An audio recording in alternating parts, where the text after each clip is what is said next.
अऊज़ु बिल्लाहि मिनश शैतानिर रजीम बिस्मिल्लाहिर रहमानिर रहीम क़ाल रब्बि इश्रह ली सदरी व यस्सिर ली अमरी वहलुल उक़दतम मिन लिसानी यफ़क़हू क़ौली रब्बि ज़िदनी इल्मा रब्बि ज़िदनी इल्मा रब्बि ज़िदनी इल्मा।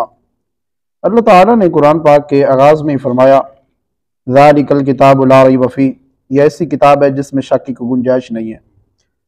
और कई जगह अल्लाह ताला ने फरमाया कुछ लोग युदिल्लु बिही कसीरन व यहदी बिही कसीरा, कुरान पढ़ के हिदायत याफ्ता होते हैं और कुछ लोग कुरान पढ़कर गुमराह होते हैं। और हम जिस मौजू पर बात करना चाहते हैं वो जो स्वीडन की ऐसी गलीज़ हरकत जिससे हज़ार मुसलमानों के दिल मजरू हुए हैं, बल्कि हज़ार मैं तो कह रहा हूँ थोड़े हैं, बल्कि करोड़ों अरबों खरबों के तादाद से मुसलमानों का दिल मजरू है। ये कुरान शरीफ एक ऐसी वाहिद किताब है, आज तक किसी मुसलमान को हमने ये नहीं देखा वो किसी भी मजहब की किताब की बेहुरमती कर रहा हो।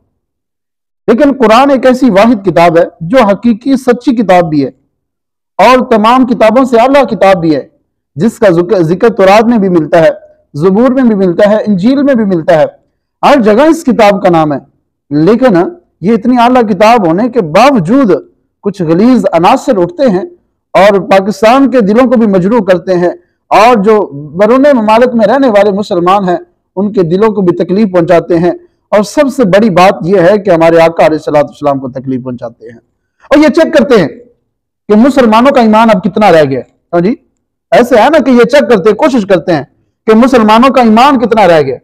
लेकिन हमारा ईमान वो ईमान होना चाहिए जो खालिद बिन वलीद ने हमें ईमान दिया था, जो उसकी तलवार ने हमें ईमान दिया था। फरमाया कि लेकिन इसकी मजीद पता क्या वजह जी, इसकी वजह यह है हमारे हुक्मरान। जब तक हमारे हुक्मरान ठीक नहीं होंगे ऐसी गलीज हरकतें ये अनासर करते रहेंगे, और हम इसकी दिल से मजम्मत भी करते हैं। और हम तो ये चाहते हैं कि हमारे कुछ लोग ऐसे जमा हों जो जिहाद का ऐलान करें, और इनके खिलाफ जिहाद एक आम मसला है। एक जिहाद ही है जिसके जरिए हम ऐसे अनासर को भी खत्म कर सकते हैं, ऐसे लोगों को तबाह बर्बाद कर सकते हैं। अगर जिहाद हुजूर सल्लल्लाहु अलैहि वसल्लम ने फरमाया था कि एक वक्त आएगा मुसलमानों तुम में वाहन पैदा हो जाएगा। सहाबा ने अर्ज की या रसूलल्लाह वाहन से मुराद क्या है? फरमाया कि मौत का डर खत्म हो जाएगा और जिहाद से दूरी हो जाएगी। ये इसलिए ये खबीस कौम जो ईसाई कौम है और यहूदी कौम है, ये मुसलमानों को तकलीफ इसलिए पहुंचाते हैं ताकि मुसलमानों के ईमान को चेक किया जाए। लेकिन मुसलमान हमें वापस आना होगा, हमें वापस अपने असल मकसद की तरफ आना होगा। हमारा मकसद हुजूर ने क्या बयान फरमाया था?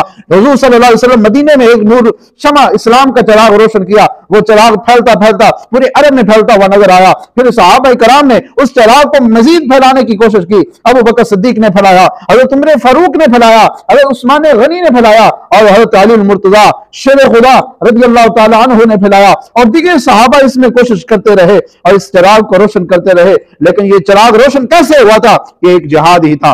लेकिन आज मुसलमान जिहाद पर जमा हो जाए, जिहाद पर इकट्ठे हो जाए तो ये खबासत कभी भी नहीं होती थी, ये मुसलमानों के दिल कभी भी तकलीफ ज़दा ना होते थे। तो मेरे मुसलमान भाइयों, हमें जमा होना होगा, हमें इकट्ठा होना होगा, हमें निकलना होगा, इन कुफार को यह बताना होगा कि मुसलमानों के दिल कल भी जिंदा थे और आज भी मुसलमानों के दिल जिंदा है।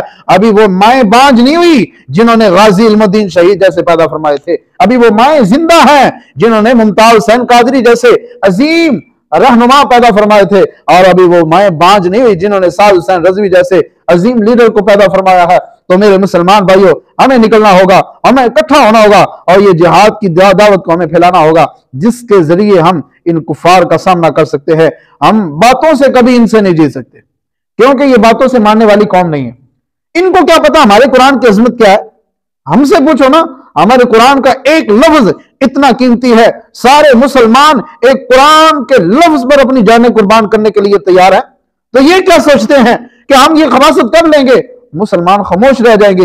लेकिन हमें एक सहारे की जरूरत है, और वो सहारा क्या है? वो सहारा है कि हमें हुकूमत इजाजत दे दे कि ऐसे मुल्कों का हम नाम सफा हस्ती से ना मिटाएं तो हम मुसलमान नहीं हो सकते। तो लेकिन हमें इजाजत तो मिलनी चाहिए ना। मुसलमान आज भी तैयार है ऐसे लोगों को, ऐसे अनासर को खत्म करना चाहिए और हमें खालिद बिन वलीद जैसी तलवार को थामना होगा, तारिक बिन ज़ियाद जैसी तलवार को थामना होगा, सलाहुद्दीन अय्यूबी की तलवार को लेकर हम बैतुल मुक़द्दस को भी फतह करेंगे और ऐसे इस्लामी अनासर यानी इस्लाम के जो दुश्मन है उनको भी तबाह बर्बाद करेंगे। लेकिन वो वक्त दूर नहीं है, एक वक्त इंशाल्लाह आएगा जब हम सारे मुसलमान इकट्ठे होंगे और इन स्वीडन और चाहे फ्रांस हो, चाहे स्वीडन हो, चाहे अमेरिका हो, चाहे जो मर्जी मुल्क हो, जहां भी हुजूर की गुस्ताखी नजर आएगी तो मुसलमान इंशाल्लाह तलवार लहराते पहुंचेंगे और जो उनके हथियार होंगे मुसलमानों के जाके हामी बनेंगे। एक बात ये मैं जरूर करना चाहूंगा, सलाहुद्दीन अय्यूबी रहमतुल्लाह अलैह, अल्लाह ताला उनकी कब्र पर करोड़ों रहमतें नाज़िल फरमाए। आपके दौर में ना एक पोलस नामी एक शहजादा था, पोलस नामी शहजादा रिजनाल्ड, उसने ये अल्फाज दोहराए, ऐना मोहम्मद, तुम्हारे मोहम्मद कहां है, उनको बुलाओ, तुम्हारे मोहम्मद कहां है, उनको बुलाओ, उनको लेकर आओ हमारे सामने।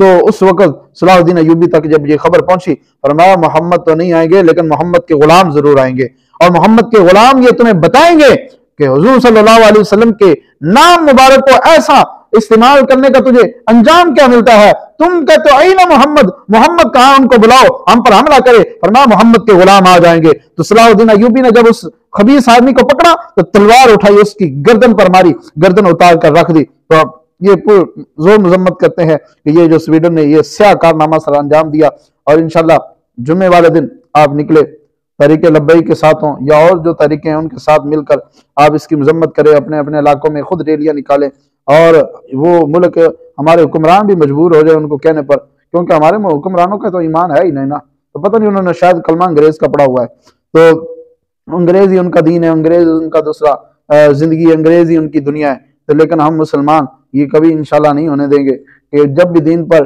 कोई हमला करेगा तो हमसे जितना हो सके हम जरूर करेंगे। अगर हमें अपनी जान भी कुर्बान करनी पड़ी ना तो इंशाल्लाह हम दरेग नहीं करेंगे, क्योंकि दीन के लिए हम पैदा हुए हैं और दीन के लिए हम बनेंगे। तमन्ना है कि दुनिया में कोई काम कर जाए, हो सके तो बस खिदमत इस्लाम कर जाए। आखिर दावाना अनिल हम्दुलिल्लाहि रब्बिल